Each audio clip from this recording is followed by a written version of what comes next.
managers and bosses who were believed to be unshakable until an employee proved otherwise. Response 1.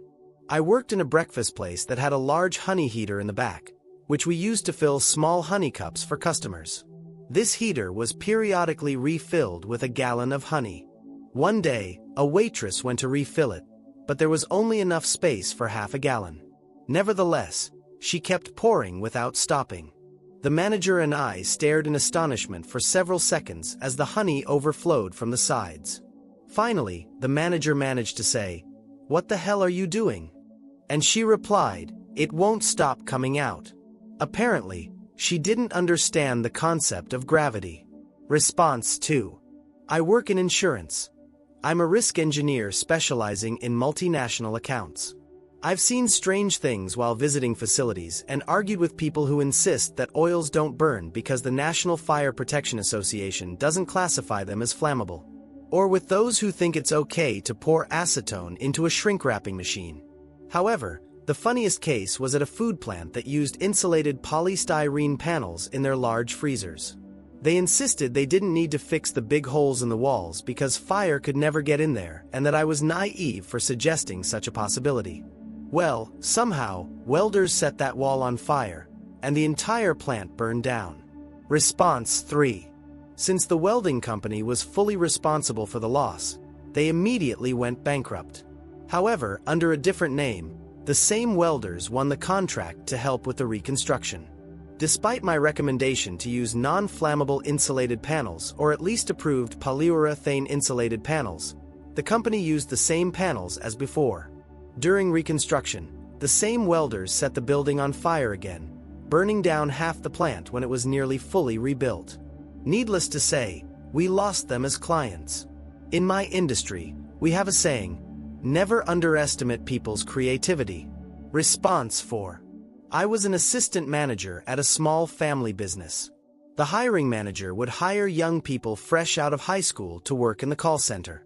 One girl, in particular, stood out because she was simply disastrous. Once, she called me in a panic because the computer screen she was working on had disappeared.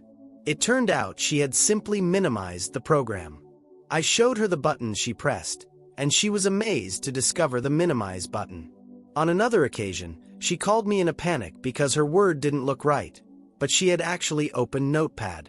She had written on her resume that she was proficient in Office Suite and knew how to use computers. That girl only lasted 2 months on the job. Response 5. It was a job that involved digging a trench, placing the pipes, and refilling the trench. One worker dug the trench and filled it back up without placing the pipes. I also had an employee frying onions who dropped the tongs into the fryer. He stuck his hand in to retrieve them. In his defense, he managed to recover the tongs, but he was left with crispy skin. Response 6. As a gas station manager, 75% of job applicants aren't the brightest. Because of this, almost everything in the store is foolproof, with safeguards to protect them from themselves. In a store in my district, we were selling prepaid credit cards. A month earlier, scammers had called the stores pretending to be representatives of the card company, claiming there was an issue with our machine. They would ask the cashier to activate a card with a value of around $500 and give them the card number, claiming it was a test. Response 7. Every day for a month, we told employees to hang up on these calls. The district manager personally visited every store to reinforce the instructions. Still, one employee ignored the 187 emails, the warnings from the district manager, and the notice taped to the machine. She followed the scammer's instructions and not only activated one card but continued until she ran out of cards. The scammers got more than $10,000 from her. We had to put a warning on the microwave not to put cast iron pans in it. The woman who caused this said that if it wasn't allowed, there should be a warning. Response 8. When we asked what the hell he was thinking when trying to turn off a fryer, there was a large rotary button at the end that said off, and a big red lever that said drain. For the love of Jesus Christ, never pull the lever to try to turn off the fryer. I've never been so scared in my life as when I turned around and saw a cook almost burning his hands with 180 degrees Celsius oil after I asked him to turn off the fryer. He wasn't even surprised when I said, "Do you have any idea what you were about to do?" Needless to say, he no longer works for me. Response 9. I run a fast food restaurant, and everything is precisely calculated. Want to make soup?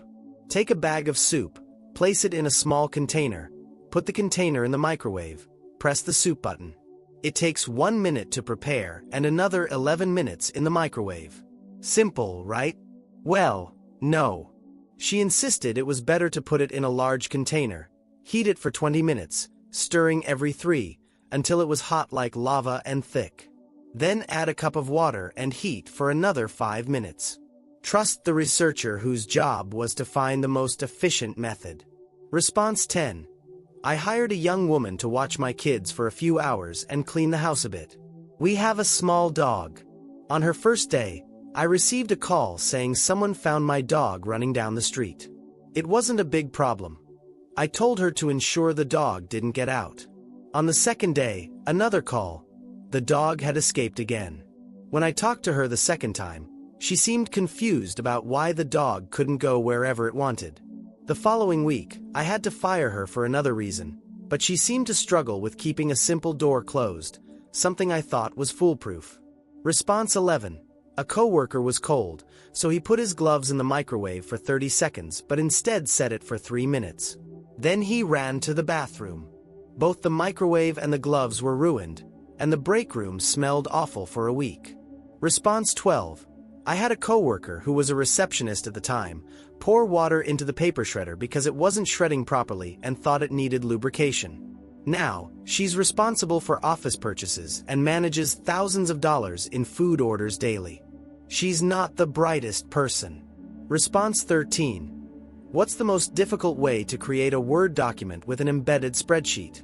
A coworker opened Word, wrote what he needed, left space for a signature, then opened Excel, made the spreadsheet, printed both documents, glued the spreadsheet to the text, and photocopied everything. I'll never forget it. Response 14.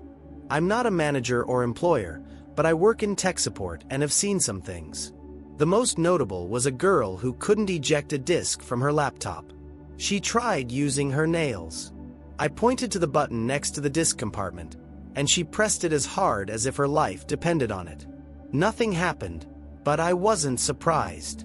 I suggested that the laptop needed to be on for the button to work. She asked if I could do it in her presence just to be sure. The equal sign. One of my technicians called it the 2 little lines symbol. It wasn't that he forgot the name. He simply didn't know how to put the 2 little line symbol on a keyboard.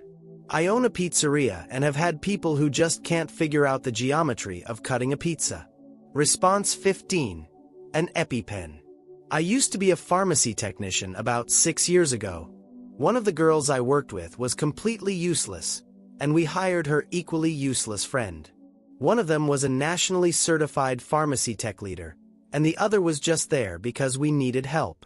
Sometimes, we handled customer discards, like expired medications or leftovers.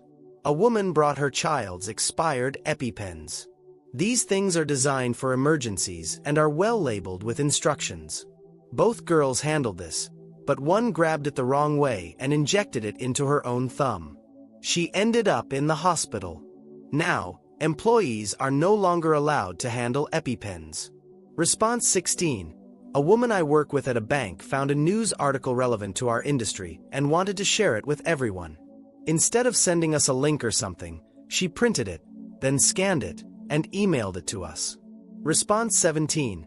I always thought it was obvious that if something wasn't supposed to be on fire, you turned it off. I was working at a kennel once when an employee casually walked in and said, "Is it normal for the ice cream machine to be on fire?" I don't know how that guy manages to tie his shoes every morning. Response 18.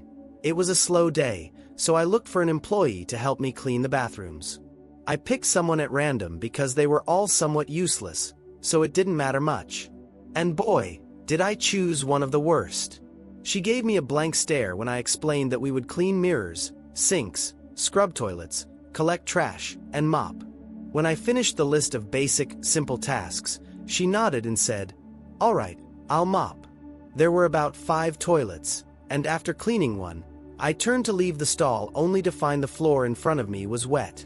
I opened the door and realized she had not only trapped me in the stall but also cornered herself in a corner of the bathroom while mopping.